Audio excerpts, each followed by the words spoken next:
What's up, you guys? It's another episode of Talkin Greasy. My name is Kim. Hey, it's your boy Darnell. And we have a lot of special guests in the building right now. Man, who you too? Yes, I'm gonna go around the table and let y'all introduce yourselves. Hey. My name's my name's Frank Minicon, and I'm the Chief Operating Officer of a children's book company called Melanin Origins. Our hashtag or motto is "What's your MO?" Cool. Nice. I'm KG of Cosign Magazine, founding editor and creative director. Shout out to Talkin Greasy for this Fiji water I'm sipping on. Got me hydrated on this hot day. Hey, Much appreciated. They put in on this. My bad. Fiji, you gotta cut that check next time, though. Okay? This one's on us, though. But yeah, living that coastline life. Alrighty, man. This is Marcus Gilmore with theculturesupplier.com, founding editor. Thank you for this opportunity, chopping it up with you guys, and hope we have a great conversation. I know we will. Oh, we will. Oh, we will. You just don't know. Trust me. But man, before we get started, Frank, you had the blackest last name I've ever heard in my life. like I'm not even trying to be funny, man. Man, say that one more time. Minicon. Damn. I love it. Man, it sound like you gonna whoop a white person ass with that last name. I just feel it. But Kim, why don't you start us up? Okay, so we have content creators here, and we wanted to have a conversation about content and how we move culture forward. And before we get started, I want to see where you arrived at what you created, why you created the platform you created. So I'm just going to go around the table. Let's start with you, Marcus. So theculturesupplier.com was created out of a need. The company that I was working at the time, they were very selective on what content they put out, just because of money's behind certain things. So I just took it upon myself to was like certain stories I wanted to make sure that I shared for the people, but in the right voice, in the positive voice, not so much negative and describing this person that whatever it may be, they every time that where I worked at, they would describe it very negative, and so I just turned it and flipped it into a positive story.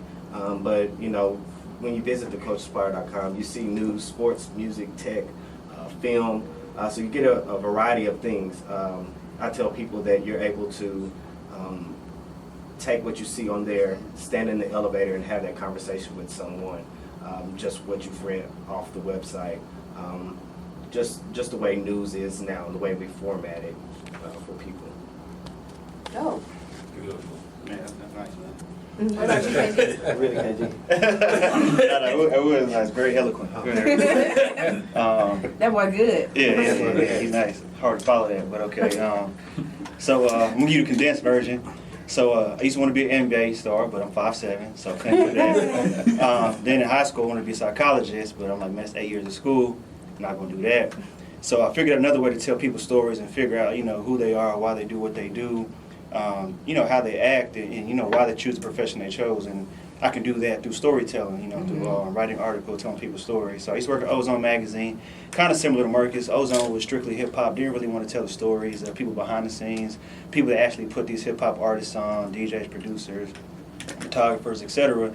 So I figured I could tell stories of, people behind the scenes that are, just as talented as the people in the spotlight. And I also want to pay it forward. So we always ask, who do you co-sign? So it's not always about yourself. Like, help somebody else, put the next person on. Yeah. So that's what we do is, we try to co-sign other people and have them co-sign other people. So it's a pay it forward approach. And, at the end of the day, maybe 10, 20 years from now, we all co-sign each other and, just start all over again. That's the goal. I love that. That's definitely. All right. Well, if that was a condensed version, mine's going to be super condensed. But basically, the CEO of Melanin Origins, Louis McLean, he's a real good friend of mine, real close friend of mine, and he's actually a younger guy, so he kind of looks at me as a mentor. So we discuss a lot of things, a lot of different just life and business and things like that. And he came to me with this idea probably in October of 2015. And we both had young children. Well, we have young children. And we're always thinking about the culture, always thinking about, the world that they live in or that we live in now, and that the world that we're responsible for creating in the future. And one of the things that we wanted to do was we wanted to write children's stories that can have an effect on young people, at a very young age, even before they start reading, even before they're fully formed, like in the mom's womb, and encourage the activity of reading in families, especially with our black families and our black children, because we know that the literacy levels of our children are very, very low. Yes. So we wanted to do something to affect change in that particular area, be change agents, and really encourage everybody else to do the same and just make the world better. That's why we asked the question, what's your MO? You know what I'm saying? What is your motives? What are your motives for and your responsibility for making the world a better place? That's beautiful. That's cool. I like that. But you guys, you two already knew each other. Can you kind of how y'all met and how y'all bump elbows with each other? Man. Sharing the story. I got a bad memory, so I'm gonna take what I remember. So there's another guy, mutual friend of ours named Marcus Allen, and Marcus he's a facilitator, man. He always likes putting people together. So he would always tell me about, hey, there's this kid from UNT, or not this kid. There's this guy from UNT that's, what I'm saying, he's really popping. He has a nice following. Y'all should connect. And we met at, it was a concert. Chief Keef. Chief Keef concert. Dallas, Yeah. Get out. Yeah. I rock with Chief Keef. Yeah. Nah, so we met at Chief Keef concert.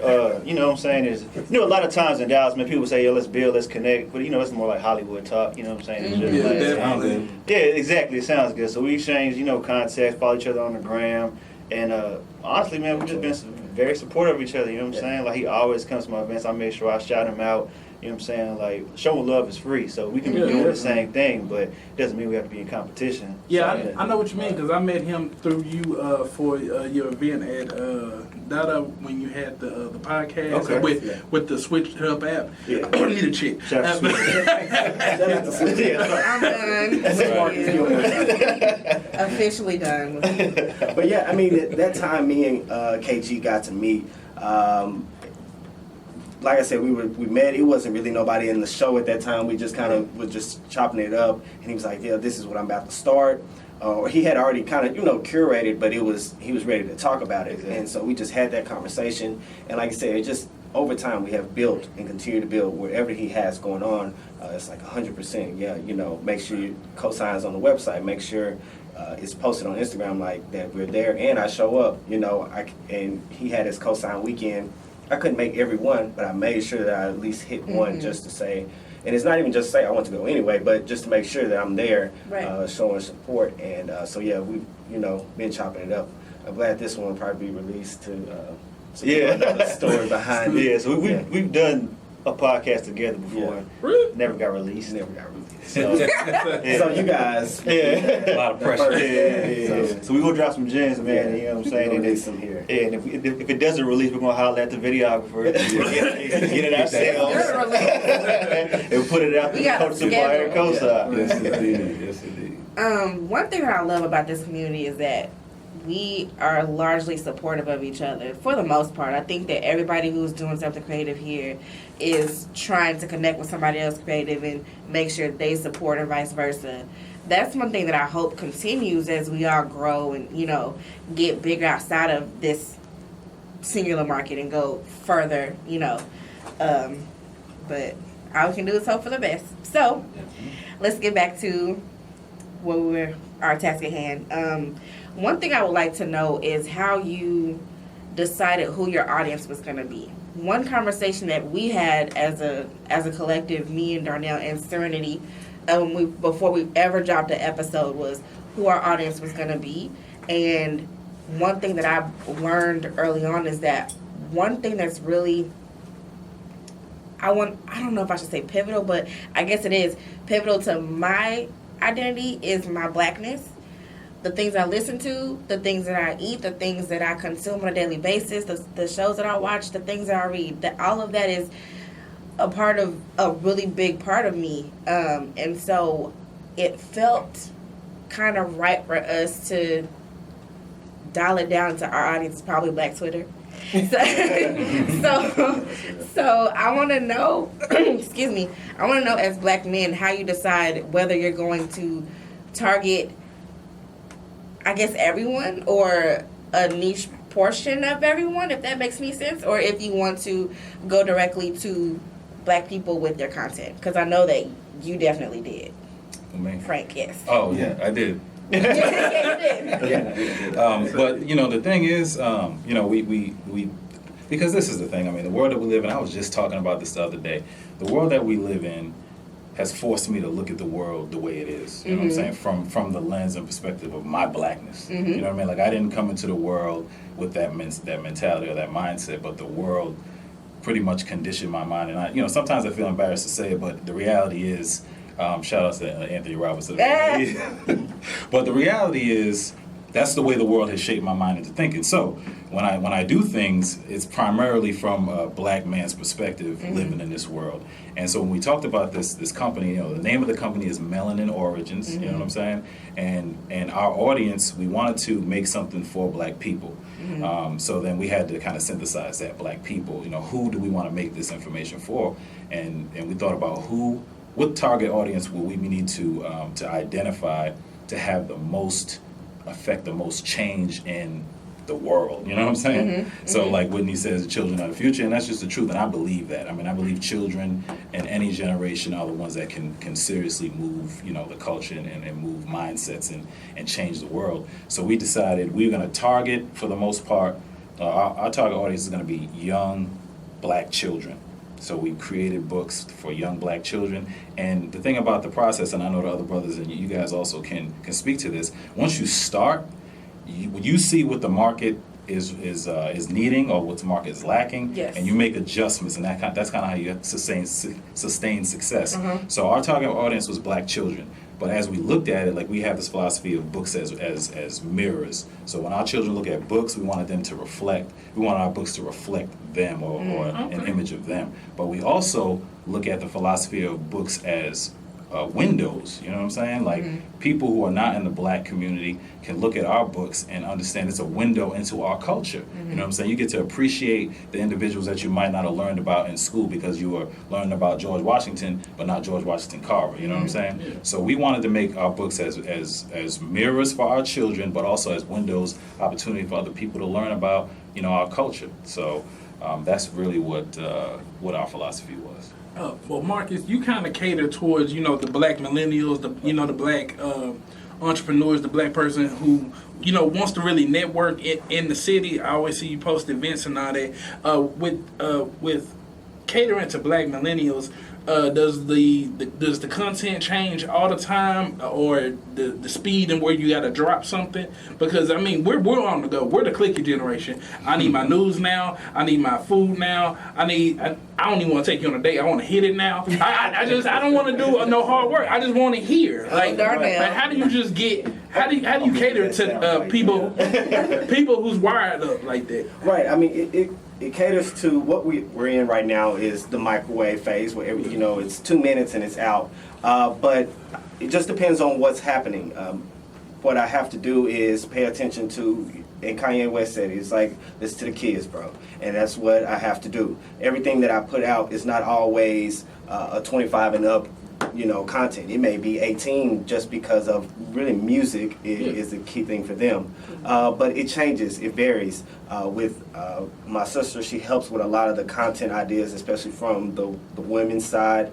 She's like, this needs to go up. And sometimes I didn't even pay attention to it, but a lot of the women culture content is driven from her because it's her, like you said, it's her window. I don't look through that window, so now I'm looking through a woman's perspective of what's culture for them. And as time goes on, it's not so much black African American, it's just really everybody that's 35 and under and just looking for good content all the time. Are you saying we control the culture to a certain extent? Yeah, we do. I mean, from sports to films to music to Netflix to Amazon Echo, all those things that we are about to go into, it's everybody in that age group that is pressing that. You'll see it, during the holiday time. Everything is influenced by us, and it will always be that way. And KG, what about you? Since you do have a Cosign Magazine where it's part culture, part beautiful women in there, part shouting out the rap scene culture, but the rappers with the good backstories. I mean, who's your main audience? Man, I'm not gonna lie, I've struggled from this since day one because when we started, there was no millennials, and even myself, I'm an Afro-Latino, you know what I'm saying? Both my parents are 100% Panamanian, but you know, it wasn't, when I was growing up, it wasn't a cool thing to be different, you know? Like, I was either black or I was Panamanian, I couldn't be both, you know what I'm saying? So now that I'm both, I want to share those stories, so like, we target... Being that you can co-sign anybody, you know what I'm saying, there's a wide variety of that, but my main thing is I want to be able to show my daughter that, you know, no matter what you look like, you can do anything. Like, there's a woman that looks like you that's, you know what I'm saying, an engineer. She, you know what I'm saying, she's a technician, she's a designer, she's a stylist. You know what I'm saying, you don't have to be a model or a singer. You know, I want to show her that, and the same thing with my son. So, like, a lot of my content is driven to where, you know, it's successful minorities, but, you know, my right-hand man is from Greece, or you know, Cyprus. So you know what I'm saying? So he's Cyprus. I'm sorry. So he's right. I'm sorry. He's trying to correct me, but you know what I'm saying? He's of the Caucasian tone. So you know what I'm saying? So we try to balance it out. You know what I'm saying? But he supports me with the fact that, you know, I'm gonna say there's other publications out here that don't shine light on us. You know what I'm saying? That don't tell our stories. They don't even look in our direction. So he understands that I have to make it a point to tell these stories and let these people shine. Because if we don't, you know, they're not the bigger publications like the D magazines, the Observers, the Central Tracks. They're not going to tell Marcus's story or my story or Frank's story or Talkin Greasy. They don't care about what we got going on. You know what I'm saying? So that's where me and Marcus comes in. But we'll balance that out with, okay, there's other people doing things too, but we want to let you know that, yo, we got your back. You know what I'm saying? Yeah, so that's really weird. With that, I mean, I know that you spoke on mostly the cosign, but the Levita cosign, like, touch on that. I think people need to hear about what you got going on. I know it's been bubbling for, what, a year? Right, yeah. You know that you... Okay, yeah, definitely. So Levita Cosign is like a sub-brand of Cosign Magazine. So being that, like, everybody's... You know, it's the thing to be proud of your culture right now. Like, I'm really trying to spread the awareness of Afro-Latinos, and Hispanics come in every different shade or form. Like, there's racist Hispanics too. Like in Panama, it's like if you're white Hispanic, you feel like you're above other Panamanians, and you know that same thing happens here. So like, I just want to tell stories like, yo, like, just because we're dark doesn't mean that we're not, you know, Hispanic as well. Like, Africans are everywhere. You know what I'm saying? You know, so that's my goal with Levita Cosign. It's just to show that, you know, Hispanics are coming in every shape, color, form, their backgrounds, they come from everywhere, and we do the same thing. You know what I'm saying? So that's what Levita Cosign is. We actually had a Levita Cosign culture exhibit for the Cosign experience. It was a great turnout. We had a mariachi singer. We played soca, reggae, all different types of music. You know what I'm saying? Even the food. You know, we show that there's black people, there's white people, there's mixed people. You know what I'm saying? So that's what I really want to showcase. Yeah. I love that. And the reason why I'm really interested in that is because when it comes to the African diaspora, that's one part of it that's not really discussed a whole lot, because it's kind of like we put Caribbean people or African people or African American people at the forefront, and I don't think Afro-Latino people really get that much exposure. Yeah, because black dick been all around the world, and people don't want to talk about it. Like, black dick has touched every continent. Talkin Greasy. It has. Right? I'm gonna tell y'all a cool fun. That was the first flag, you know. Hey, do y'all know who Casanova is? The rapper. I heard of You know the rapper is Casanova. He's with Memphis Bleak, Rock Nation. Probably do. Okay. If I saw his face, yeah. Anyways, well, yeah, he's Panamanian. You know what I'm saying? Oh, yeah, I mean, yeah. Boy, he's darker than white. Hey, Kid Cudi. I mean, he's Mexican. Cameron's Dominican. Dominican, okay. Cameron's Dominican. Cameron's Dominican. I forgot what her Bullshit, name. for real? Dead serious. Damn. Ashley from Fresh Prince of Bel-Air is Panamanian, right? Carlton is Panamanian. Really? Come on. Yeah. Come on. You for Carlton is real? He Panamanian. took that out in the morning. Man. Yeah. It's real. Carlton. Well, that wouldn't explain why he liked to dance a lot. Yeah, I'm sorry, man. Those Latin people, boy, they'll dance to nothing. Boy, for real. Right event, man. Stop it. Stop. Good two-step. Good two-step. All right. So one thing I'm really interested in is what has to happen to, and you touched on this a little bit, KG. What has to happen to push the culture forward to where we become sort of a mainstay in the media, because a lot of times you will see lots of media outlets, and you touched on this, D Magazine, unless you do something to get nationwide notoriety, you don't see a lot of black people in D Magazine. Of course You not. just do not. And I feel like that's the magazine that's touted as like the upper echelon. Exactly. And then And we're here though. And- like we're doing things. and it's weird because when I saw shout out Rodney Blue, when I saw them on the D Magazine's podcast, Yeah. I was shocked. I was like they showing love over here, which is so weird. And then matter of fact, let me ask you guys, in this era of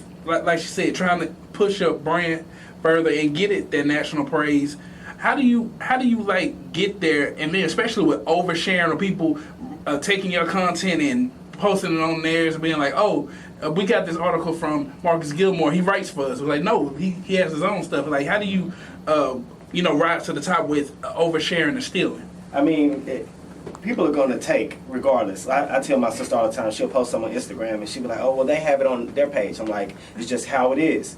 But at the same time, your campaigns and your content has to be so, like, if you take it from somebody, they have to know that it's coming from they know that it's coming from the original source.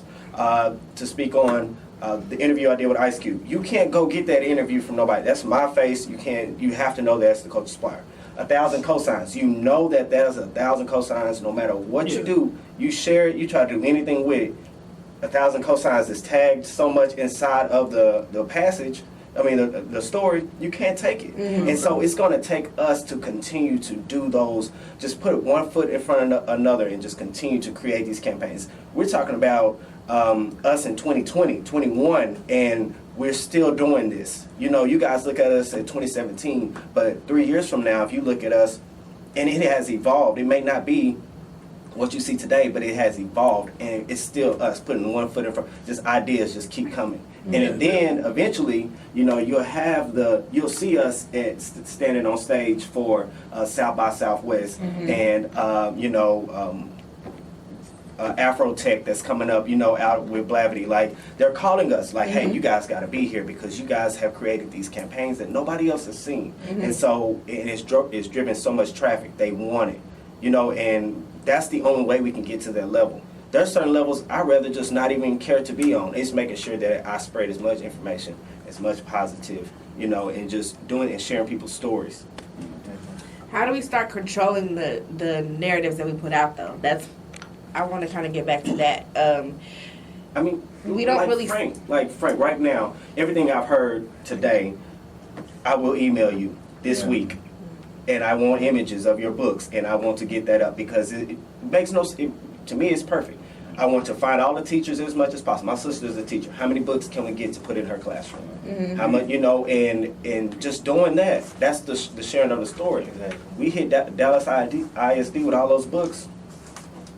It's too late. And it goes back to telling our own stories too. So instead of waiting for like a D Magazine or Observer or Central Track, you're like, why shouldn't another, black media outlet get that exclusive first? Exactly. You know what I'm saying? Like, stop giving it to them when they don't really care. Give it to us. Let us support each other. That way, you know what I'm saying, your story might blow up big, and, behbeh might take it off one of our sites, credit us. And I was like, we're in the national spotlight because you gave that story to us first instead of giving it to somebody who really doesn't have your back in the first place. So almost like a black channel, almost like because let's put it out there in the black community, supporting each other. That's a tall order. It's getting easier because I notice it through podcasting, but in other walks of business, I see that we're finally starting to work with each other. But let's get the elephant out the room. I mean, that's kind of a new thing. Us working together. People want that white acceptance, man.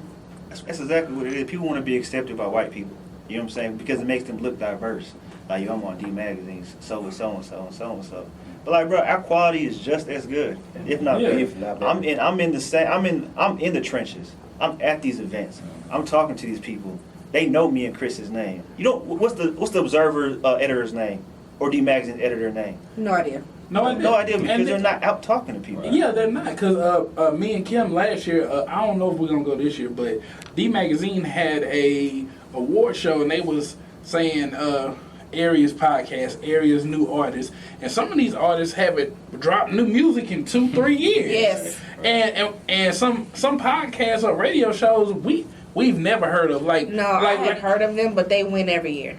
yeah, and Same then it was like, and then when we saw the people that was on it, it was guys in their 50s and 60s talking about they got the best radio show in Dallas. I'm like, I ain't hear you. Who are you? It was just them giving their hot takes about the Cowboys, and that's all they do. And Yeah. like my thing is, I feel like a lot of times when you get to the level of like a Dallas Observer or Dallas or D Magazine, people just send you things, and all you do is just take what they sent you and then kind of rework it a little bit, and then you make that your content, or you just revisit somebody that you know everybody likes, and then just put them on a pedestal. All the people that were winning were the people who've been winning for the past 5 years. Right. It's like, Same old thing. It's where we at right now, and I agree with you. And that's where, just like KG just said, it's us going out to the event, pulling up. You know, what's happening at the colleges. That's my thing. Like UNT, UTA, SMU, PV, Paul Quinn. What's going on at your school? Who's the hot guy? Who's the hot chick that's dropping YouTube content, video content? What are they? Do they want to intern? Do they want to send their content in? I've had people do that over the summer just to keep it fresh, like so I can keep seeing those new perspectives. Again, I want you guys to think about us in 2020. We'll be sitting in a big office, but I'm going to the whatever the hip hop showcase of the week or whatever. I'm trying to pull up on a podcast and chop it up, like, just because that's just me naturally. So if it's not a person naturally, they're not going to want to do it. Right. And then the thing about it, I think we have to focus on the fact that we are the ones that move culture. Period. You know what I'm saying? We have to. Yeah. We really truly have to believe that. And I think these brothers over here, they definitely believe that. I know y'all believe it. And when we believe it, and we believe it ourselves, we're not worried about what everybody else is doing. We're doing our thing, and once we start doing our thing and we get to the point 2-3 years from now, people will come to us. You know what I mean? Because if you look at all these platforms, what blows it up is our culture. You know what I mean? Everybody takes our culture. We got a lot of Restaurants culture. pop up in the last year and a half. It's bananas because It's changed. now we're learning, It's and it's changed. okay. It's okay, but now we're cutting that curve in half. So now those kids that are in high school, middle school, we cut that in half, and we let them all know, hey, all y'all need to be trying to launch a business this summer. Yeah, And it's just pushing those things. I was in Uptown last night for a friend's birthday or whatever. All up and down the street. It used to be only one barbecue truck. It was 6. So that means now they have figured out that they can spread around, all African American. Now we're gonna kick that barbecue out, and they're not gonna turn down our barbecue at all. So it's just a learning phase. Because it and a has curve. flavor. Yeah, well, it has flavor, and there's a lot of stuff. But I think it's just cutting that curve down, like with the book, like how you're saying.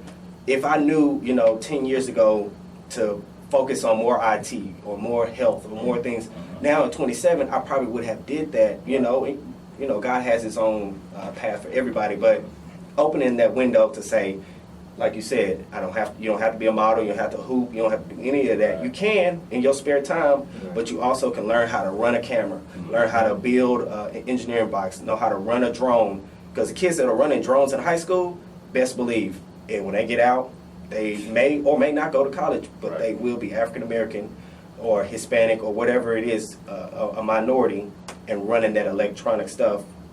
And they own the business, and they build it, and and they got stocks in it because they know. And we just have to continue to just pass that down so we can cut that curve in half. Yeah, but before Kim asks the question, but let's put it out there. Some people will build it up an awesome brand and an awesome shoe, an awesome app, but they'll send it to Apple iTunes. They'll send it to Nike. They'll basically give up their nuts almost to a certain degree. the Kanye. Well, no, it's not that. Sorry. It's like if Nike came to me and said, "Hey, we want to get your shoe. We're gonna give you all of this." I'm gonna take it, and then I'm gonna take it, and I'm gonna make another one, Yeah. because I've gotten I've done it once. That's just like the African Americans that I know that build apps. They'll sell their app. The guy I know, he sold his app. It was an elementary app where it helped you spell. He sold it. Made the money he made. He took it and built 2 new ones, and then the 2 new ones he sold them again, and now he buys apps around the world. But he had to do something to get the capital, because our capital, we're not mutual fund babies. Yeah, a lot of us yeah, are. definitely not. And the number of mutual fund babies has increased over time. Now your minorities do understand stocks, and the opportunity has been created for us to learn those things. And I say stocks just because that's what I'm just thinking about. But the incubator is growing. It's growing and growing. It's going to keep growing. And then 5, 10 years from now, every kid going to be able to build an app, sell it, African American, minority, whatever it may be. So I just think it's just a growth curve, because we're in it. The internet is 10 years old, bro. Internet is a baby. Yes. Think about the internet as a 20-year-old. It's going to be completely different, What you're I don't saying wanna call the is internet a hoe. interesting, because you make a really good point. As Black people, we've had hundreds of years, a stretch of this period of time where we were not able to build wealth because we were enslaved. Right. So we are coming from behind trying to build what a lot of other people already have. Right. Yeah, And definitely. so with us being millennials, not really wanting to, well, not all of us. Well, Black people, period. Us saying that we want to have something for ourselves that we don't see, we're going to have to build that base for our children and their children Right. to be able Generational to wealth. do what they, exactly, for them to be able to do what they want to do. Oh, no. And you might not get it in your generation. Yeah. Exactly. I may Yeah, not but even see it. but 2 things. Like you said, we may not be able to get it in our generation, but we have a very we've always had, Black people, we had a now mentality. We just have, because I mean, think about it. We never really think like 20, 30, 50 years, our kids, and then back to what you were saying, as far as Black wealth is new. Black wealth is not new. No. What? Black wealth. It's not new, but the amount of That's what I'm- it used to be 1 out of 10. Now it's 3 out of 10. 5 years from now, it's gonna be 7 out of 10, and then all of those people can say, "Oh yeah, we all own land." I think about the people, whoever is the area that is Paul Quinn, whatever that land is Yeah. on. Somebody, African American, more than likely sold their land to whatever. Now they probably stacked up and went and got something else, but we have to. It just has to happen. And now we're in this time frame where we can hold. Like I can put money in whatever, and I can hold now. I know I can hold because I have learned that Learn the game. Y'all learn the game. So now I'm thinking about myself at 45, and now my son or daughter. Your name's already got a mutual fund, and I already got a college thing started. It ain't a lot in there, but it's something in Right, there, it's something. and Yeah. it's more than what I had, or whatever it may Exactly. be. But my dad did that. He saved up to a certain point where it's just college. This is just college stuff. So we have to keep doing that, because then when they have kids, then they don't have to pay for college at all. And if you want to go to Howard for free, or any of the HBCUs for free, you can go.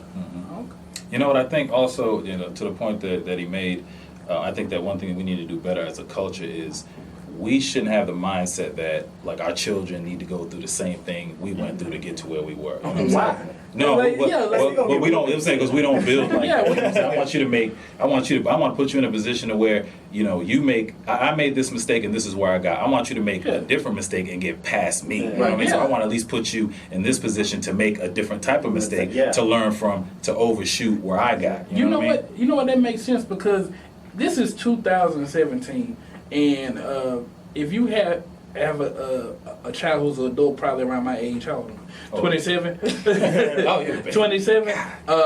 Old up there. We've heard the same rhetoric for almost Yeah.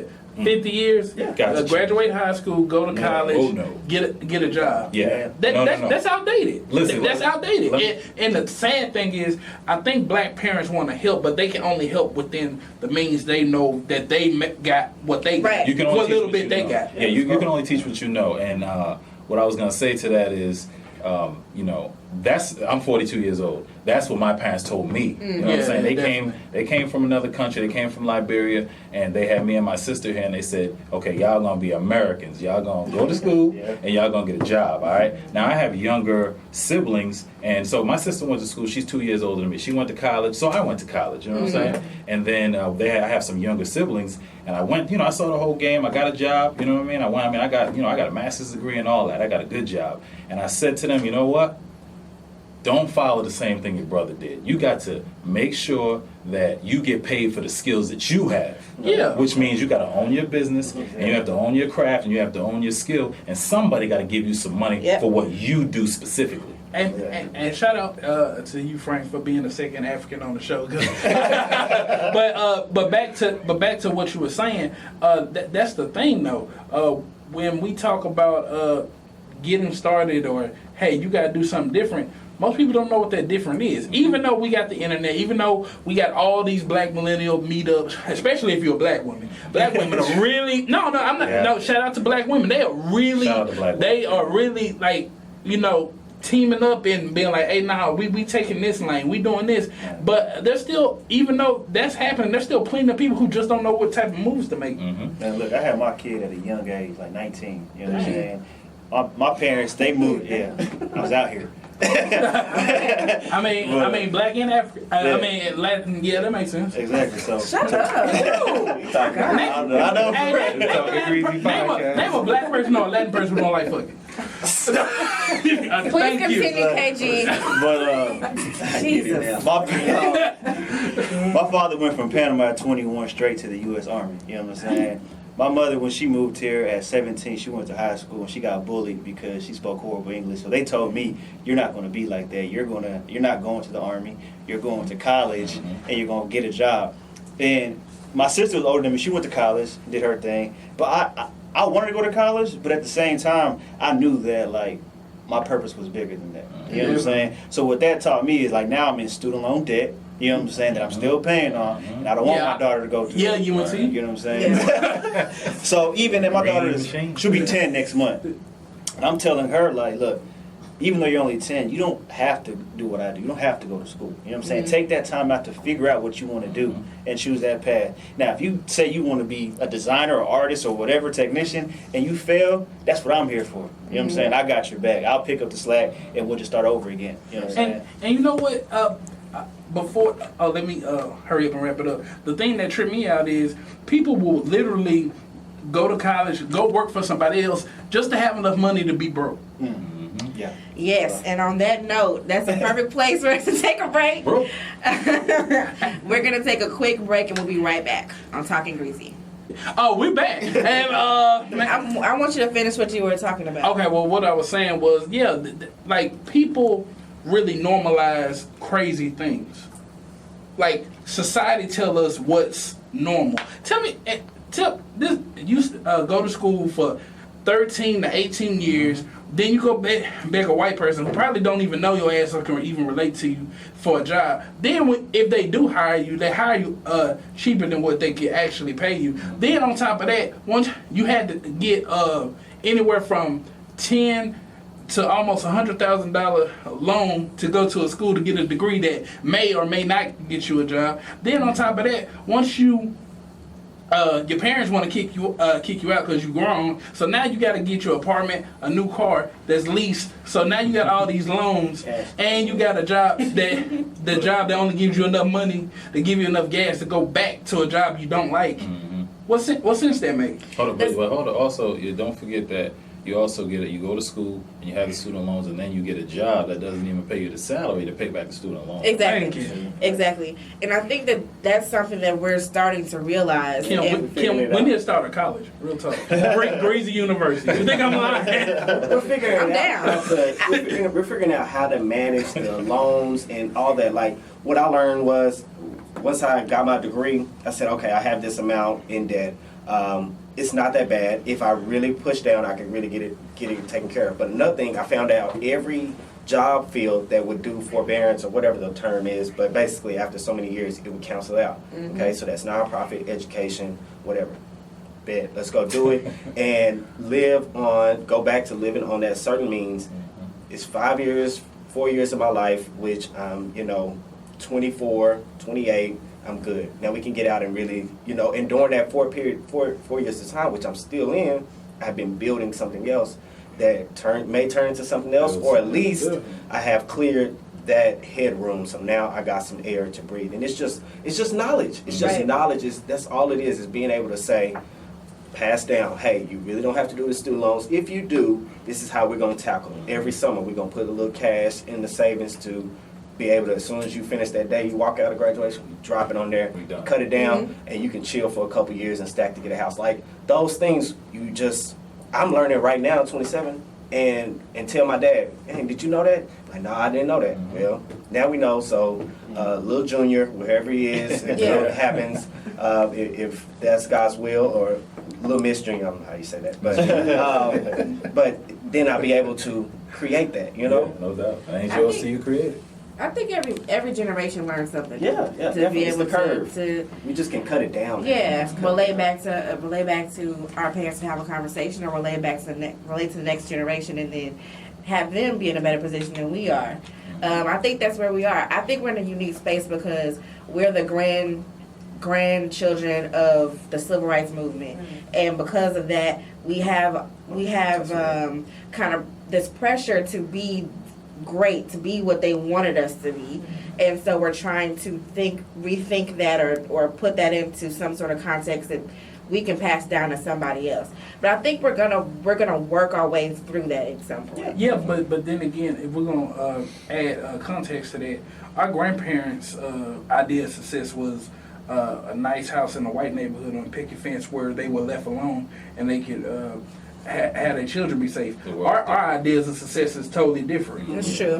We don't think the same. We don't date the same. We don't eat the same. Like, Nothing is the same. Exactly. That's a whole nother context. Have y'all ever thought back and said, so I'm 30, I just turned 30. Hey, man, You ever thought shut about up. how your parents were at 30? They were ridiculously more mature than we are Oh my today. Yeah, of Yes. course. Yeah, You know my what I'm dad saying? barely got rid of Jericho.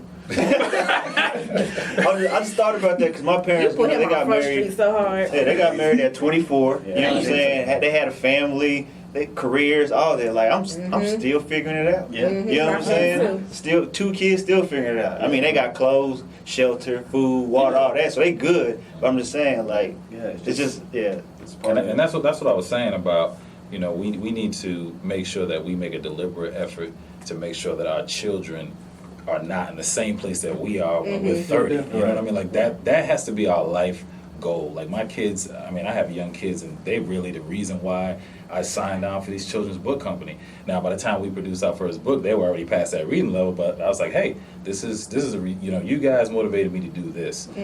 So and they also understand at 8 or 9 and 7 that you are going to inherit a business that your father owns. Right. You're not going to school to get a job. You are going to take over the business, or have the option to take over the business and do, do some different things. Which is great. Yeah, And- at 9 and 7. And people forget how powerful that is, because some people got on Dame and Dash for talking about being a boss and all that. But if you was really glued in, it sometimes it is the messenger. Yeah. But he really did speak to owning your own, because I mean that job you got, they don't care about you. They don't. Once you die, No. it's hire a They'll new replace person. you. Right. Yeah, Right there. exactly. Next week. Yeah, exactly. Jay-Z just did the interview yesterday. On Rap Radar. Yeah. Rap Radar, but he mentioned the Big Baller brand and how people feel about it. And I had mixed feelings. I'm like, yeah, $4.95 is a lot. But then I thought about it. The guy creates his own shoe. Of course, he probably went to a manufacturer, but it's directly. I'm going straight to you. I'm not going to 1, 2, 3 to get to you. Yep. I'm going straight to you with what I have. Of course, I got to charge that much because I got to make it back, because I done skipped over everybody else that's Yes. usually in between here, the investor. So you got 100,000, you got 100,000. So I skipped all over all y'all, and I'm going straight to you. So yeah, $4.95 is a lot, but at the same time, Big Baller brand, and not to pump them up or anything, but it's cool, but they have their own. And it's 3 of them that can do whatever they want, however it goes. And it's on every level. It's crazy about pro, college, high school. Okay, You see it every day. and let's get back to the word support. Okay, with that being I said, got something for that one. Oh my God. With that being said, I know I got my shirt. I paid for my I mean, shirt. think about that. You just said, ooh, $4.95 is expensive. Right. How much have we spent on Jordans? How much have we spent on Nikes? How much have we spent? You better preach. to go to a Cowboys mindset, game. man. But literally, the minute you say a black person owns it, it's like, oh, it could be 99 cents. Oh, wait a minute. No. Like, what you mean? As soon as you put black in front of it, whatever it is, it's too expensive. Or really, it's not free. Free. What you Yeah, I don't mean? want that. The Big Baller brand, the $4.95. That's not me to buy that pair of shoes because I don't hoop like that anymore. Like so I can do that. So it may be me copping a shirt, you know, when they come back, or a hat, or it's in my price range, so I don't think about it like that. But I do get what you're saying. People do kind of be like, it's only $5. Bro, but you know, and it's like, Hey, you Well, gotta see, you what gotta it pay is- the plan. What it is people look down on black-owned business because they assume that they're lesser quality than That's really a what it bigger No, one. well, Because yeah. we're not as established, and because we are black. Let's just be real. I Like, mean- they think that something that has our face attached to it is not as good as something else. Even black people. But you know That's what? true. But you know what? That goes back, and we're gonna talk about this later on. And if y'all want to stay for the white supremacy conversation, y'all might want to run out because I'm going in. But like I was saying, Both of us. but like I was saying, when we think of white supremacy, we don't make it a psychological warfare. Once we're under this environment and we're under this control and we don't have agency over our own lives, we take on the mental state of our oppressor. So if white people hate black people hate black people. And if black people hate black people, then black people will never grow. I feel a shout in my spirit right now. Yeah. I want to run around this room. Nah, Yeah. I think that the other thing also is, you know, our society has taught us to fall in love with big brands. You know what I mean? So even if my man had his own shoe and he said, "I'm gonna charge $500," I'm like, "Man, who is you? You ain't Nike, you ain't Adidas, you ain't whoever, and or you ain't Red Bottom. They charging $900. That's cool, but my man can't charge $495. Right. You know, so we fall in love with these big brands. but we gotta understand it's all about what it looks like in the first 5 to 7 seconds. What does it really look like? And if The eye test. you know, it's the eye test. I go back and look at the Culture Supply, the first site that I had. Yeah. Oh my God, it's Oh, yeah. hideous. But Right. at the same time, now if I hand it to you or you look at it from your phone, or whatever, you're gonna be like, oh, okay, Official. bad, yeah, you know, Yeah. and we had that conversation. So I think it's just all about what does it look like. I'm looking at your books right now in the back. It's like, okay, the artwork looks, I can see it, I can see facials, I can read it from over here, and it's again that eye test. And we have to step up to the plate. Don't half No it. question. Like Yeah. stop halving it. Don't really put Yeah. in it. Put in the work for it. Yeah, but let me speak to that first. I think first, KG, thanks for putting all those fine-ass women in your magazine. Then second off, when we talk about selling to the black consumer, you're really not selling a product. You're selling self-worth. Right. Exactly. Because if you don't value yourself, everything that's on you has to be valuable. man, look, I'm gonna tell you right now. That's why when me and Chris had to talk, he's the editor of Cosign. Me and him had to talk. We went from selling Cosign. For the first Cosign were $5. You know what I'm saying? Yeah. Then it went to 7, then 10, then 15.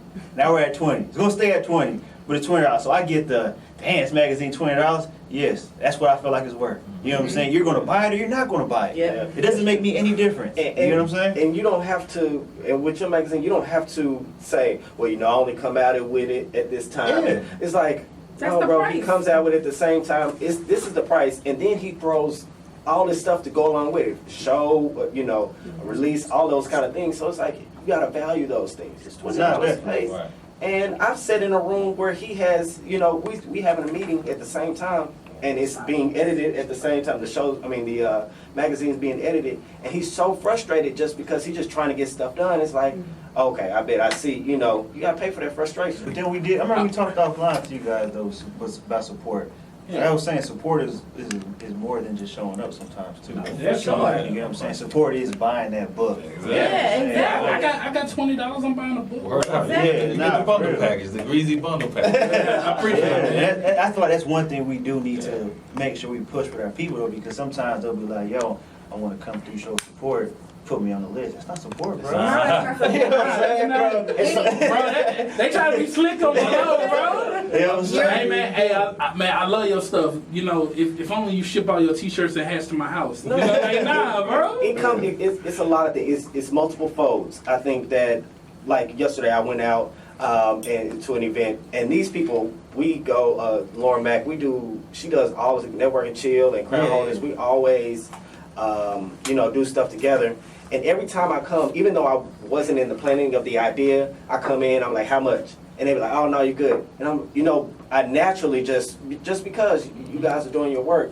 And, we have to, when we go to these shows and we're like, hey, can I have a vendor table? Another thing about the vendor tables, don't just go with your regular prices. Create the bundle package. Yes, create the indeed. exclusive Cosign Yes, 10% off That's weekend package. And you have to learn how to do that. But you have to go to other people's, tables to figure out, okay, what are you doing? Yeah. I can sell here if I come, give you 3 books for this price where I really ain't losing. I lost $1 on my little profit, Right. but Yeah. everything else is covered. It's just learning that process. Exactly. And, it's being able to share that information. That was free. And before Kim answers, gives us the next question. When it come to so yeah, we back on. Okay. We live. But anyway, when we talk about support, instead of pulling up and just being in the mix, because a lot of the events I have been to for you were free, but pull up, support a new liquor coming out, support a hat, what, $15, $20? Yeah, just come do that. Or I bought a ticket to your fashion show during the Cosign Experience event, and I gave it to her. Just do that. Like people don't support means time, money, and reciprocation. Right. If you can't do those 3, that's Yes.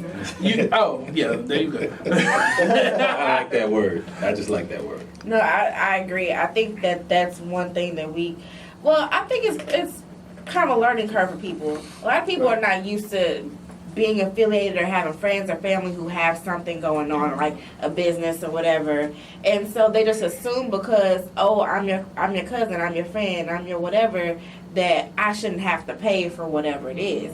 But I think that goes back to that mentality. Okay, it costs to do everything that I'm trying to put out there, and I don't think they are really looking at it from that standpoint because they've never done anything like that. Exactly. So it's just the education, letting people know, okay, this costs to do these things. So if you could just Listen, first thing first, fuck a friend. No, for real talk. Jesus. No, but I mean, fuck a friend. I mean, fuck that. Fuck a friend. I could go. I mean, work. Hey, but anyway, like I was saying, don't use the word friend or bro to get your discount. That's what I'm saying. When I say fuck a friend, I mean don't use that title just to get in. Like if you fuck with me, fuck with me. Like I fuck with Talkin 30, who's on After Party, a whole nother network, a whole nother lane. I fuck with them all the way. But they come to my shows, I come to their stuff. I'm gonna buy some of their t-shirts, and we gonna keep this thing moving. Like don't. And then if you really my friend, why would you not want to pay? you're right. That's the thing. That's I mean, you. This studio time ain't free. You see what we doing. This camera ain't free. You see what we're doing. I bring liquor or something for the guests to drink every other episode. That ain't free. Oh, they skipped us. Right. It looks like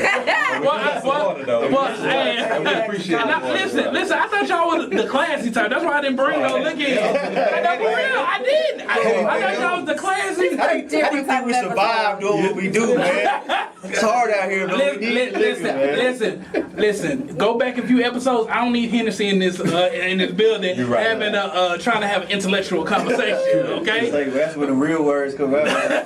Yeah, it was a great podcast. Right.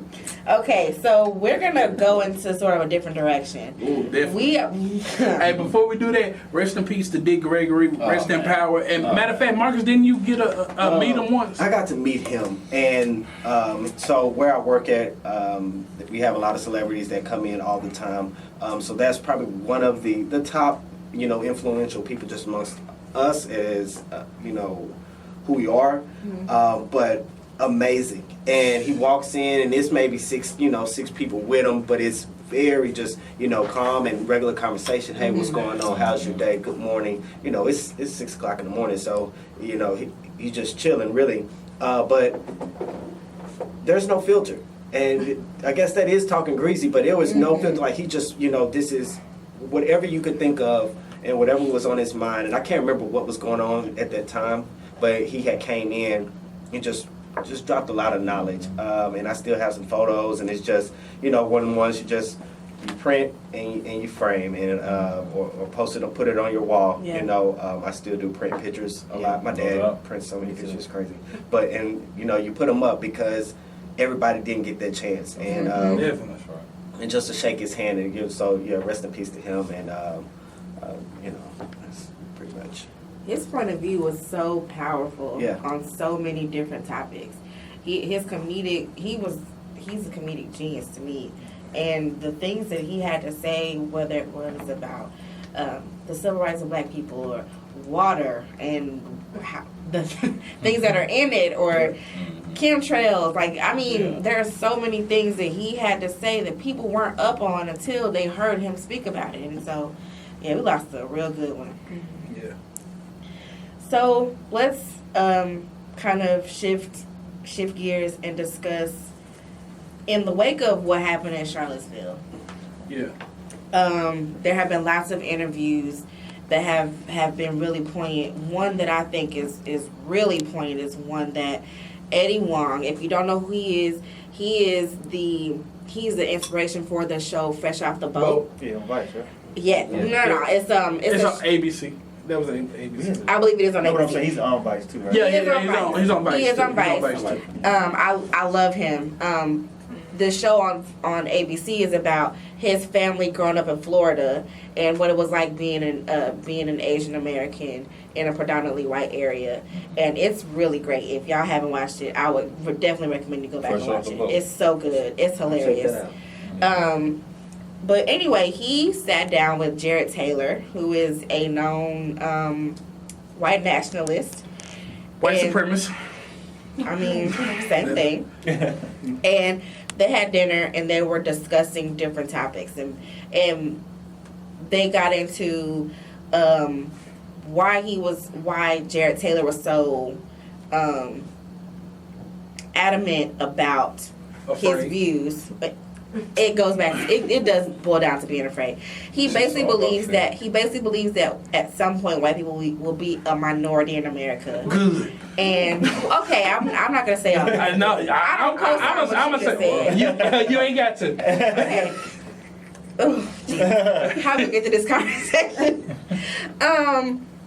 But he would, at the end of it all, he wants to make sure that white people are not the minority, and they discussed why he feels that way. Eddie Wong, being a Chinese American, he basically was like, okay, so do you not want me here? Because I am basically the apple of my family's eye. I'm doing what they said they wanted me to do when I came here, to do something great and to have something to pass on to my family. And I'm just trying to get a piece of the American dream like everybody else. Why is that a problem? And that kind of hit home to me because of lots of conversations that I've had with white friends where I thought that we were kind of on the same page until we have a conversation, like a real conversation. And then I realized that my humanity is not so much humanity to them. You know what I'm saying? And so these times, events like Charlottesville bring about this weird vibe. Right. And so I kind of want to get y'all's feelings about where we are right now, and then get into a deeper question when it comes to y'all as content creators. I put my last. I'll go first, and then I'll keep it very simple. Something happens every year, and it's just makes you recognize or just reassures you and lets you know this is not over. It's still a daily fight, a yearly fight for us, and continue to make the right steps. The choices that were made and just some of the stuff that we saw, you know it exists. Why do we act like it's not, you know, brand new? Now they did a little extreme, and some of it's funny with the, you know, everybody matching with the white shirt and khaki pants. Like that's funny to me. Yeah, man. But yeah, but that's what it is. Don't be so surprised, and where it's like it draws up so much hatred. Just be like, yeah, I already know, bro. Like you didn't have to do all that for me to even know. And how people, you know, you find out who's. They find out what schools these people go to and stuff, or where they work in college, and you're like, I would have probably figured that out, you know, as class went along, like kind of those things. And it just, something's going to happen every year. Last year was one thing, the year before, especially during the summertime, it get hot, so people kind of, and that has not changed. If you know, Spike Lee did that with his film a long time ago, and so you know. We can't do anything about it. Just keep growing, and I know whatever your next question is, so I guess we'll come back around to the. I want to get everybody's. Okay, go ahead. Opinions. So yeah, I mean, of course I was appalled initially. I was like, man, I can't believe this is still happening. But I want to ask one question, and I'm not siding with none of this because this is ridiculous and it shouldn't be happening. The question I do want to ask, I don't think people ask. Once again, I'm not siding with them. Just saying that. It's not at all. But all I'm saying though is, but all I'm saying is, okay. For instance, me, I'm Panamanian. You know what I'm saying? Everybody else here is African American. He's from Cyprus. Get it right. We all have kids. Our black kids end up with a white woman or white man. They have mixed babies. That mixed baby ends up with a white man or white woman. They have now the family was predominantly white. You know what I'm saying? Eventually, it all because and then they keep sleeping with white males or women and they have white babies. Like our heritage is no longer valid in that family. How does that make y'all feel? I love my sister. I don't. Well, first thing first, let's get the elephant out the room. Black genetics are Got a lot of very. elephants in Hey, Too many. like I said, let's get the elephant out the room. Black genetics are very hard to get rid of. No, definitely. Very. Because, I mean, let's be honest, you see a little bit of black everywhere.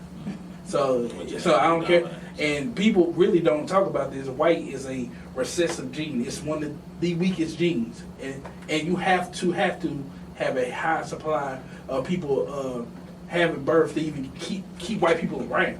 And that's starting to slow down. Because, you know, white men and white women aren't having families like that anymore. They're more open. They're more open to other races. So that's diluting itself within itself. So that problem's going to handle itself regardless. Which is one of the reasons why, you know, one of the motivations for some of these groups is just to ethnic preservation and all that. They call it ethnic cleansing, getting rid of all that. True, I wasn't siding with anybody. I'm just saying that because I've had families like look at me like, man, I don't want you dating my daughter because you know what I'm saying? Like, you know, they're strongly Puerto Rican to their core. You know what I'm saying? And they're like, I got what I want. You can take it back. I'm good. To answer your question, Did we answer your question though? Like what you asked? Oh, Okay. well, yeah, I'm gonna get to Frank. I apologize. No, it's all good. No, we interrupt each other. We do. Like this. Bye. Like right here. You're gonna stop.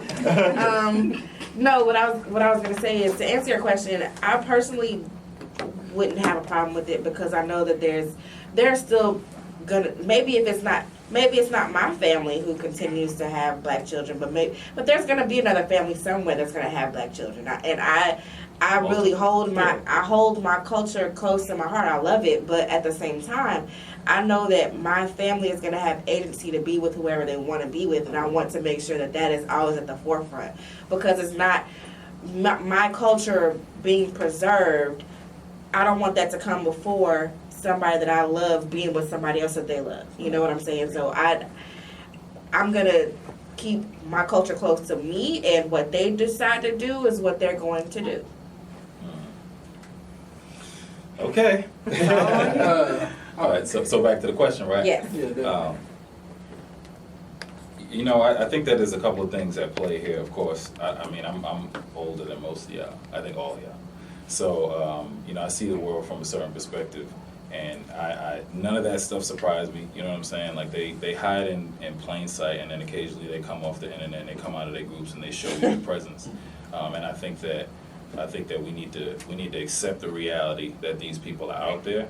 and it's not a new thing, right? It's not a new thing. This thing's been going on for a long time, and I think that we don't have to have enough of these examples, you know what I mean, for us to say, okay, what are we going to do, you know what I'm saying, for ourselves, to empower ourselves, to make sure those groups don't have a negative effect on us as they have historically. Like, what are we going to do to protect ourselves? What are we going to do to, just enforce ourselves and enforce our culture to ensure that they don't have a negative effect on what we're trying to do? Because that's all they're trying to do is stop what we trying to do, right? And stop what our children are trying to do. So what I think that needs to happen really is we acknowledge it and we know what it is, but I think that what's changing maybe from this particular situation is we have more white people saying, that doesn't represent me. You know what I mean? We got more white people swinging torches and punching folks and all of that stuff. And I think, in my personal opinion, like after that stuff happened this weekend, I was at a certain place because I work with a lot of white people.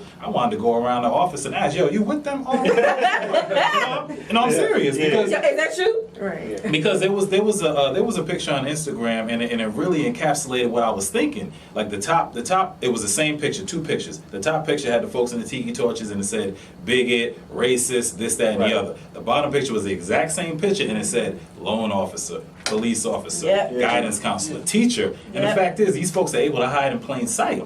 So it just, in my mentality, going to work Monday morning, I wanted to go, but like, yo, because there's no in between. Either you with them or you're not with them. And if you're with them, I ain't mad at you. I'm with the Black Panthers and all that. But at least it tells me how I need to deal with you. And how I need to handle you. Thank God I had time to complex this. My thing is, when it comes to white supremacy, here's the trick. You don't have to be racist to benefit from white supremacy. Of course not. Of course not. And then let's put it out there. Why would you get rid of your privilege and wealth? Well, I mean, like, think about it. When we march for civil rights and all that, that's like you going to a king saying, I'm hungry, and he got a full meal. He don't give a shit. He don't give a shit. And then, this is my thing. When it comes to white supremacists, alt-right, liberals, whatever, it's they on the same team. They just on a different side of the fence. Ooh, explain.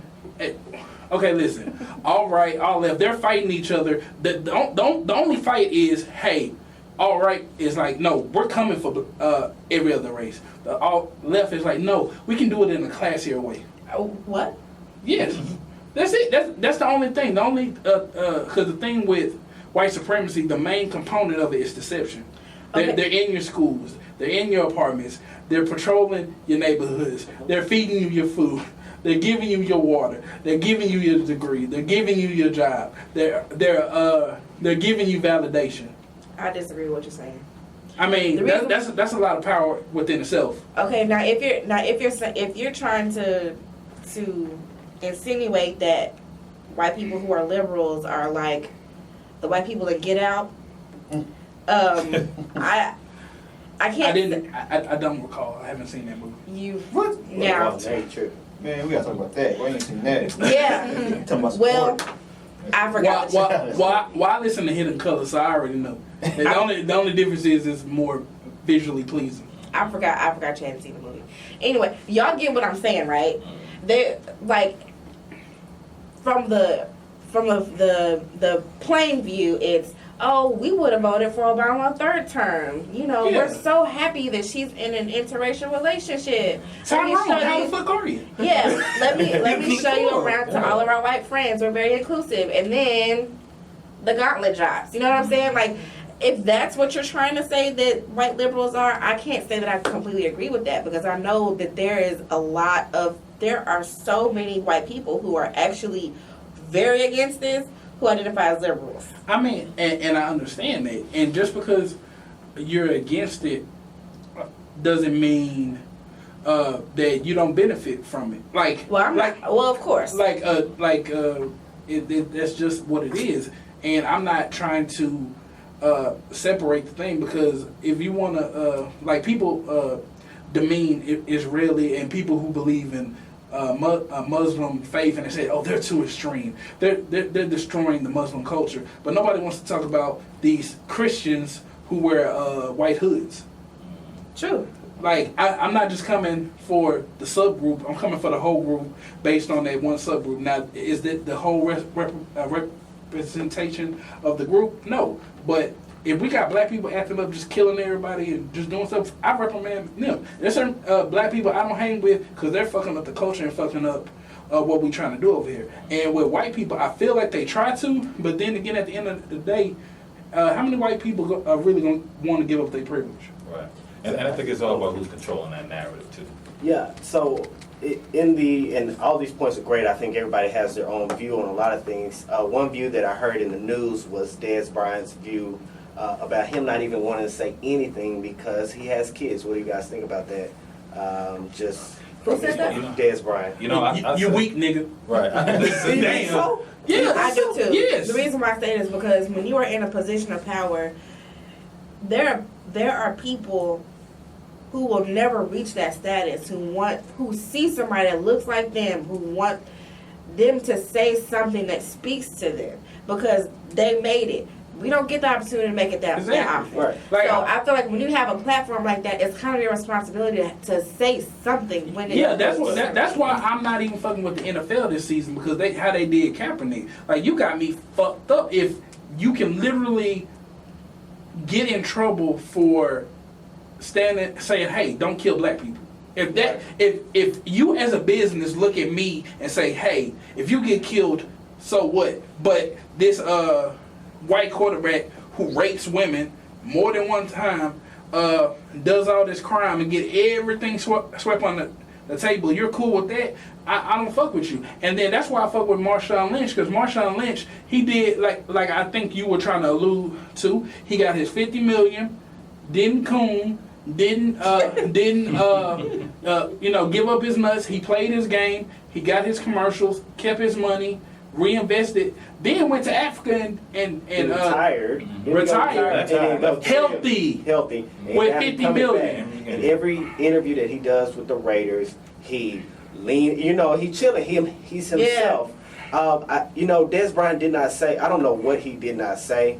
He probably didn't go too far deep in it. It's not that I don't think he's a coward. I just think he makes a choice based on the what he's been dealt.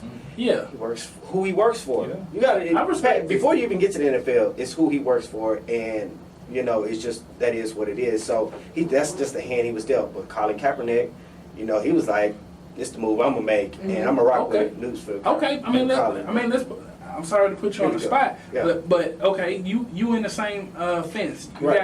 You got $30 million, but they keep coming to you about these Black Lives Matter questions about Kaepernick, and they basically want you to coon and give up your nuts. Are you willing to do that to keep that lifestyle? You personally, and then we'll ask the other two. We'll see, and that's the. I'm sorry, are we talking?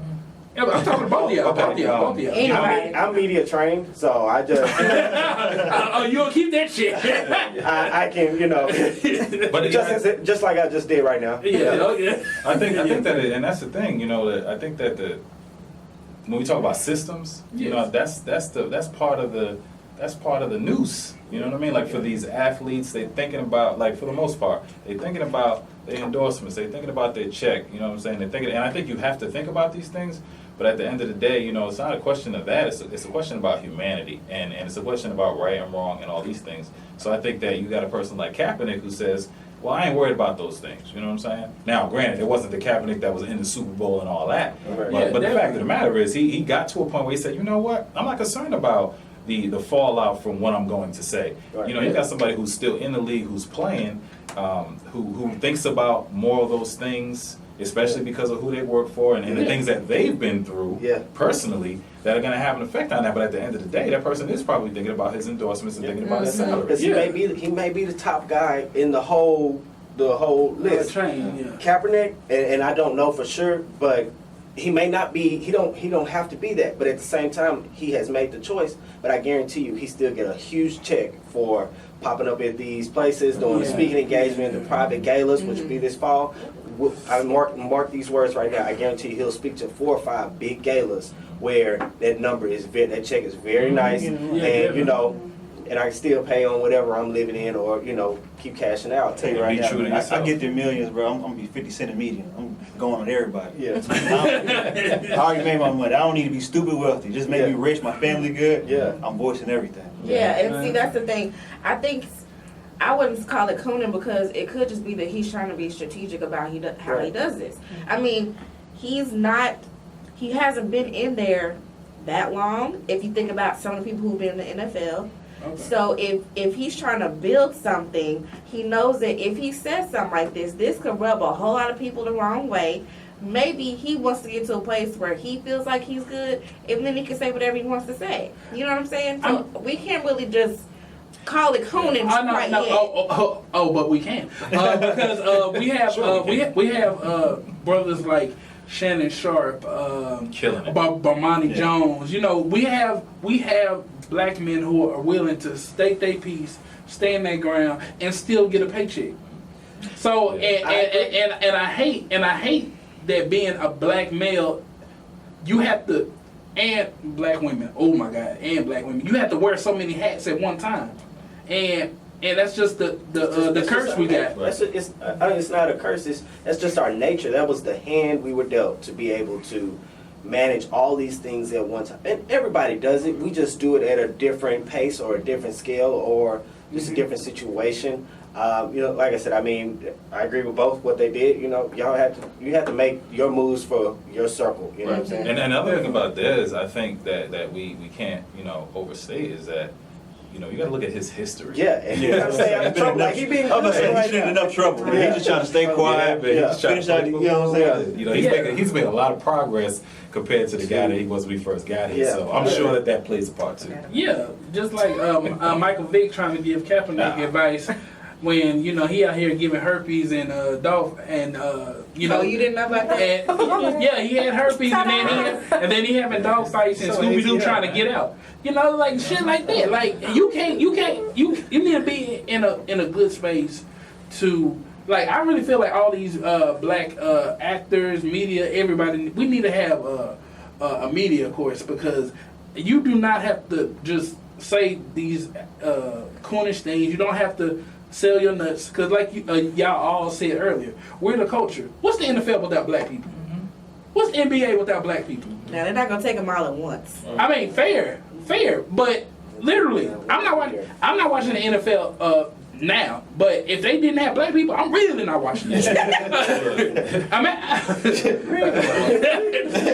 You know, but I think that another problem is when it comes to that is, like, my issue with that, like, I think we can have our own personal views and we're going to be different. You know what I mean? There's nothing wrong with that. Mm-hmm. But in my opinion, again, we go back to the systems and the networks and the radio and the TV that are owned by white people that bring you on TV and want you to talk bad about that other black man. You can't do that. We got too many people falling for that trap. Right. You know what I'm saying? We don't do that. Now, if I was on camera, Don't put family business out there like that. If I was on camera, I'm not talking about other black dudes.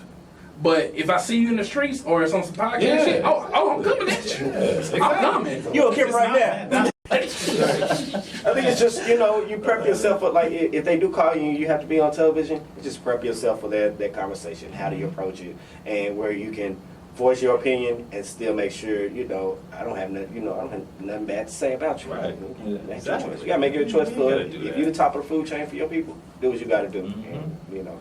Right. I respect that. So, to round out this conversation as content creators, talking about going back to what you originally kind of alluded to, KG. You were talking about how it would feel if down the line we were kind of erased. So, as content creators, do you see anything wrong with creating something that is solely for black people? Is that like a racist act? Because I've had lots of conversations with white people Dumbasses. who have had things to say about black people trying to create platforms just for black people What or do channels you need a BET for? or Just Black owned by History white Month, or I mean, like all these different things, and this has kind of become another conversation since Charlottesville because white nationalists are at the forefront of these conversations now, and so some people are trying to equate black people creating things for themselves to the sentiments that white nationalists have. And they got Fox. So I mean, it's just Hey, they don't just have Fox. They have CNN, NBS, BC. They got them. No, but I don't think it's racist at all. I mean, like, how can you go learn about a product or something if somebody's not familiar with it? You know what I'm saying? So it's like having your own network television or something that caters directly to you. I have no problem with it. Now they can say, what if we had white entertainment television? You got plenty of those channels. You know what I'm saying? Exactly. There's plenty of them, and then now go ahead. I'm not, and to speak to that, I mean, that is racist and good. I mean, you should. No, let me finish, my guy. That's racist and that's a good thing. Yeah. Why aren't you for your race? You definitely should be for your race. I mean, nobody really says nothing about Univision or any Spanish channels. They You see how he said that though? Yeah, but nobody said nothing about it because like, okay, that's a Spanish channel. It's okay. Right. So why can't we? Get that on camera. But yeah, why can't we have the same thing? You know what I'm saying for us? And me and Chris had this conversation a lot of times because, like I said, man, me being Afro Latino, man, it's like, man, I really want to showcase like what both sides are doing and put it out there. But you know, the bigger goal right now is to be diverse and tell everybody's stories. But at the end of the day, it's going to be like, yo, that publication, which is going to turn into a network like Vice, which is worth $4.4 billion, is going to be owned by a black man. You know what I'm saying? So like all these other major network publications owned by a white man. So I'm gonna do what it takes. Still tell our stories. You know what I'm saying? And once I make it there, you'll see. I mean, I might have to create a sub. I don't know what it is, but at the end of the day, it's just about staying loyal to your supporters, your audience, and having something for them. Because if we don't create those outlets and channels, who else is going to do it? Yeah. Indeed. I'm sorry. Do you speak Spanish, man? Un poquito. Anyway, I think that I agree with everything you said, and I think that he made a couple of key points. You know what I mean? Like if you don't, like, I got this thing. I love Common Sense, and his last album, he had a line that really spoke to me. He said, "It ain't yours till you create it." You know what I mean? And if we don't create what we need to create for our people, and the thing is, my man can create what he wants to create for his people, and the young lady can create what she wants to create for women. You know what I mean? And I can create what I want to create for Liberian Americans or whatever. Like we can all create what speaks to us, and everybody should be able to embrace that. But it's funny about this whole white supremacist thing, because at the end of the day, the things that you are so worried about are the things that you created. You created this system. You created it. You know what I mean? You created, so how can you be having tiki torches talking about sending folks back here and white purists and this, that, and the other? We was chilling where we was at. Y'all, now don't get it twisted.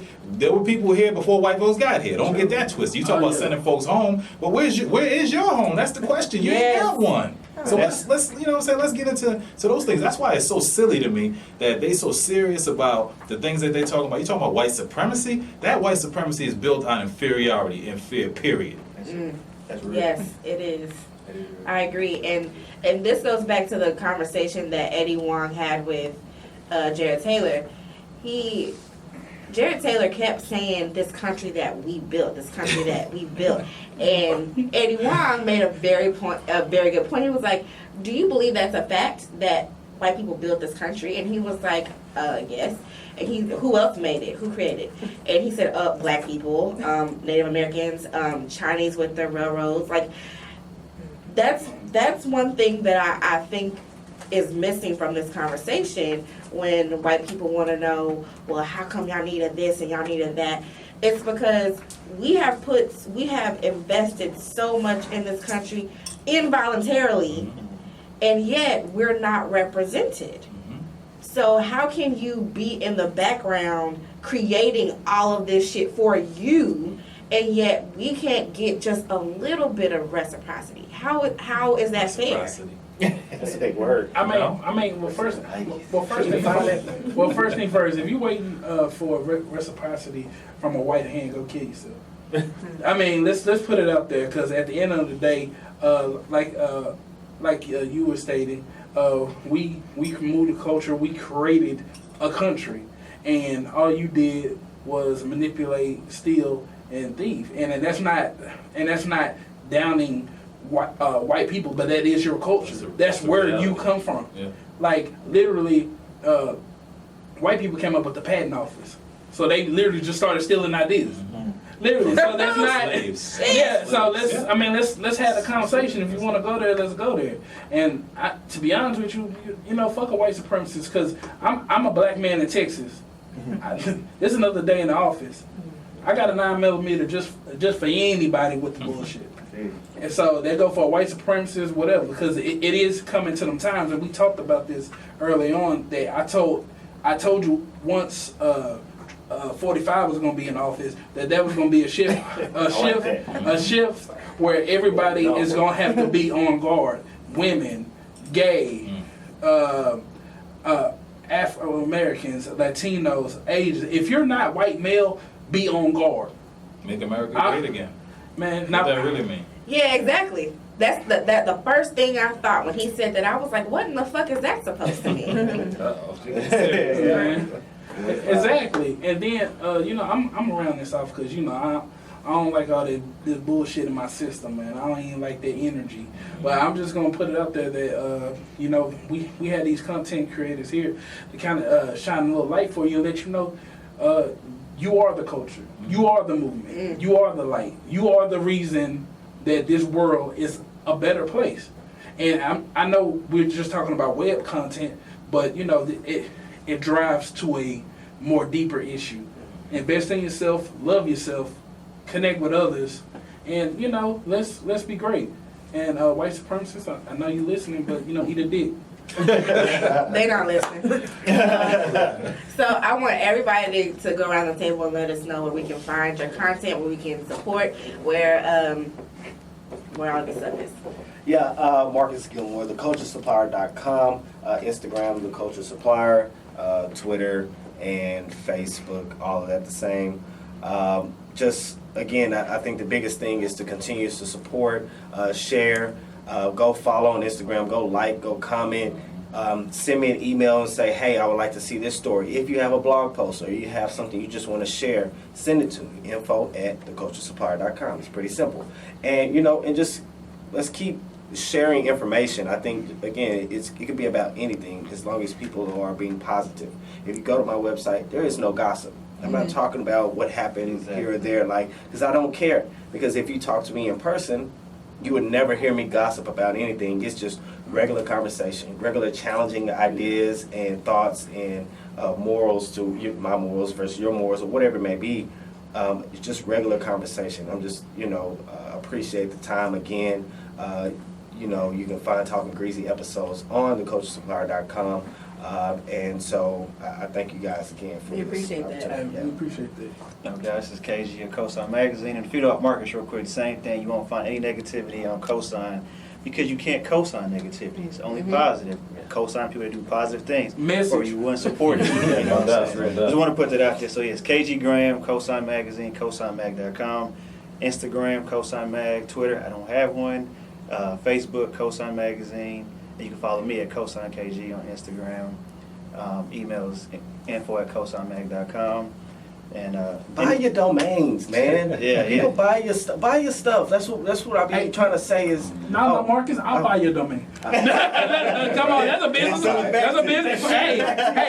Auction it off. Yeah. And I'm gonna share this, and I know what you're saying. Yeah. And I didn't mean to interrupt our outros, but whatever you have, really research and figure out what you're supposed to do. If that's DBA, LLC, buy your domain. Even if you don't have the LLC, buy whatever it is .com or .org and have it. Because there are Hold it. people out there Yeah. that run that auction where they could go buy the culturesupply.com, which they can't because I got it. You know, but if I didn't, and it was still a WordPress, and they could go buy the .com, hold it, and sell it for $5,000, and then I'm stuck because I sure ain't finna pay $5,000. Now I have to recreate my idea. So you know, No, that's real. I'm still you know- trying to buy Cosign.com. for real. Yeah, I want. Oh, okay. But two last points. This was a really great episode, man, and I want to shout out our editor in chief, CP Local Celeb on Instagram. He's from Cyprus. He's a white male, but he's not like them. You know what I'm saying? He is not like them. Like he writes a lot of political pieces for Cosign, so you can expect more of that content coming up. He has really great views. You know what I'm saying, for both sides. Well, I'm not saying both sides, but I think that, you know, our audience will definitely like his pieces and opinions. He's a great writer, so definitely check that out. And the last thing I want to drop a gem is, I haven't dropped it on any platforms yet, is coming November, we're hosting the Cosign Awards. Oh, So, man. yeah, so for our people, so it's like I said, I'm getting a little more money right now, so I'm about to my 50 cent. So fuck the Dallas Observer Awards. Hey. Fuck about that Or shit. something like that. Yeah, whatever that shit is, fuck that shit.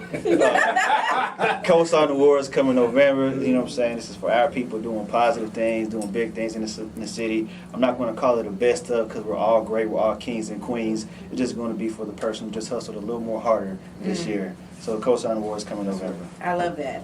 Royalty. Alright. Well, the company name is Melanin Origins, and you can find us on melaninorigins.com. That's MELANIN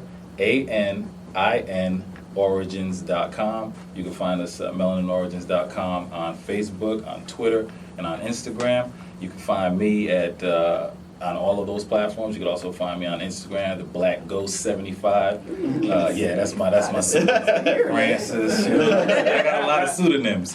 But yeah, you know, really supporting each other. I love the podcast. You know what I mean? I got connected through y'all through the Reality Is and Anthony Roberts. You know, I'm doing a podcast thing, and I'm just looking to connect with people and listen to the content that you have and support that for sure. And of course, we have our own company where we're really trying to change the culture. We're trying to start with our children. We're trying to create something for them. And then also, not only are we writing books, we started out writing books on our own, but then we realized that everybody has a book in them. So people started coming to us for project management and putting their own books out there. So, you know, we're really starting to expand the brand of Melanin Origins. What's your MO? I like that. Great. Yeah, that's good to hear too. Yeah. I just told them before, I'm like, y'all got a book. Yeah, Yeah, I mean, I have several of me. I know. We're going to get it out. All right. Well, you can find me at KAYDIGS on Twitter, on Instagram. I am Whitney Scrooston, and on Snapchat, I am Okra-Winfrey.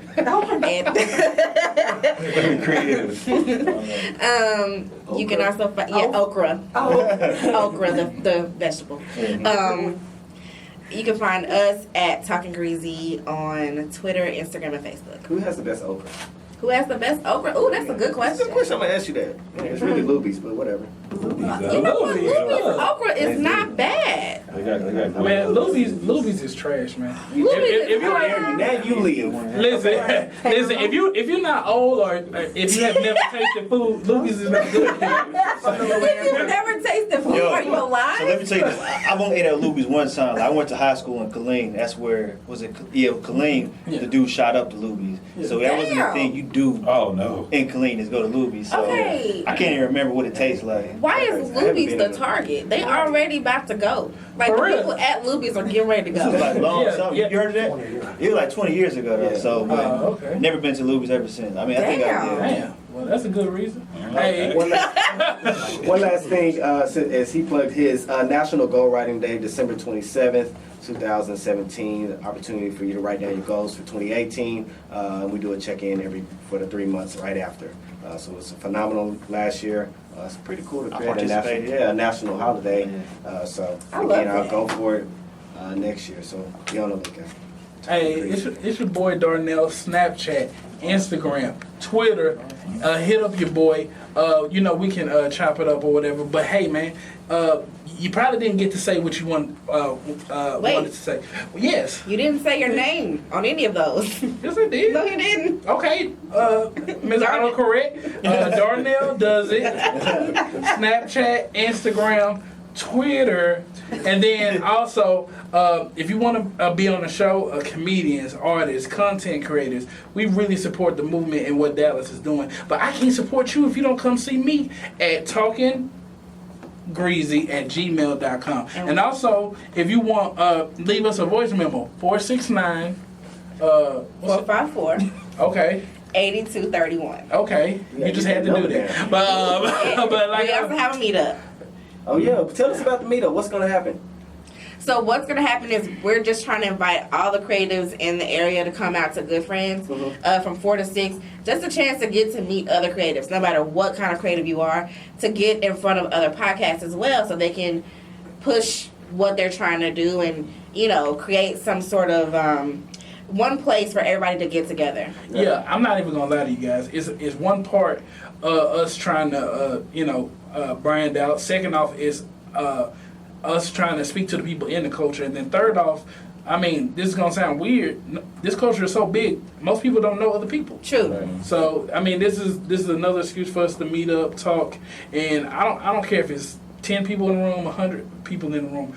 I want to connect with you. I want to speak with you, and I sincerely want to support you because, your ideas not be mine, but I really want everybody to have a platform, except for you white supremacists that can kiss my ass and suck my dick until I come.